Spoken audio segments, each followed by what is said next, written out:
Жоқтан барғып алла қалғыз, алғыз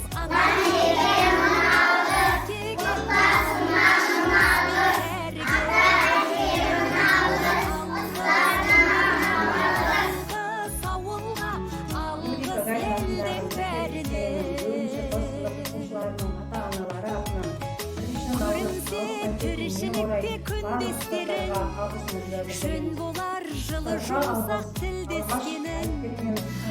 Қысай дұшпанды да досыңдай көр, оларсыз биігіңдей білмес дедің. Жақсы сөз жанымызды байтар тек, жаманның жала жауып айтар кек.